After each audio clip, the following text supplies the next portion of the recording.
இந்த காட்சியை பாருங்க, கடைசி வரைக்கும் பாருங்க. சார் சொல்லுங்கம்மா. கிளம்புறேன் சார். போயிட்டு வாடாம்மா, போயிட்டு வாம்மா. தினமா கேரி பேக்ல குழந்தைங்க உயிரை கொடுத்து வளர்க்குறீங்க. ஜாக்கிரதாம்மா, போயிட்டு வாடாம்மா. அம்மா சாமி, ஒரு நிமிஷம்டா. உங்களுக்கு ஒரு நுட்பமான ஒரு சின்ன செய்தி சொல்றேன், உள்வாங்கிங்களா? நம்ம எவ்வளவுதான் குழந்தைங்களுக்கு செலவு பண்ணி நம்ம வளர்த்தாலும் நாளைக்கு அந்த குழந்தைங்க வளர்ந்து வந்து நம்மளை பாதுகாக்காது.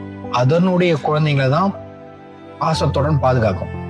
நம்மளை பார்த்து அந்த குழந்தை அப்படியே கஷ்டக்குது. அப்ப நம்ம என்ன செய்யணும் அப்படின்னா, நமக்கு நம்மளுடைய முன்னோர்கள், அதாவது அப்பா இருக்கலாம், அம்மா இருக்கலாம், பெரியம்மா, சித்தப்பா, தாய் மாமா, யார் ஒன்னா இருக்கலாம், நம்ம பெரியவங்களை எந்த அளவுக்கு பாதுகாக்கிறோமோ அதை அந்த குழந்தை பார்க்கணும். பார்த்து வளர்ந்ததுன்னா அது பெரிய நானோடனே, நமக்கு வயசானோடனே அந்த குழந்தை நம்மளை வந்து பார்த்துக்கணும். இதுதான் உளவியல் சொல்லுது. ஸோ நம்ம வெறும் பணமா கொடுத்து செல்லம் கொடுத்து வளர்ந்துட்டா அந்த குழந்தை நம்மளை பாதுகாக்க நினைச்சீங்கன்னா ஏமாற்றம் தான் மிஞ்சம். உண்மையிலேயே இந்த சகோதரருக்கு என்னுடைய பாராட்டுகளுங்க, வாழ்த்துக்களுங்க. உலகத்தில் நடக்கிற அற்புதமான விஷயத்தை அழகான முறையில் சுருக்கமாக சொல்லிட்டாருங்க. இதுதாங்க தற்போது உள்ள நிலவரங்கள். நாம் குழந்தைகளை எவ்வளவு கஷ்டப்பட்டு பொத்தி பொத்தி வளர்த்தாலும் அது பெரியாள் ஆனதுக்கு அப்புறம் அவங்களுடைய குழந்தைகளை தான் பொத்தி பொத்தி வளர்க்குறாங்க.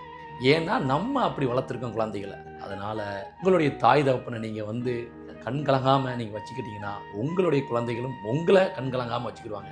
நீங்கள் இப்போவுமே உங்கள் தாய் தகப்பனை வந்து உதாசீனப்படுத்திக்கிட்டு சண்டை போட்டுக்கிட்டு இருந்தீங்கன்னா இதே மாதிரி தான் அந்த குழந்தைகளும் உங்களுக்கு செய்யும். ஏன்னா நீ அன்றைக்கி செஞ்சில, நானும் அப்படி செய்வேன் அப்படின்னு சொல்லிட்டு. ஏன்னா உங்களை பார்த்துக்கிட்டு அந்த குழந்தைகள்லாம் கற்றுக்கிட்டு இருக்காங்க.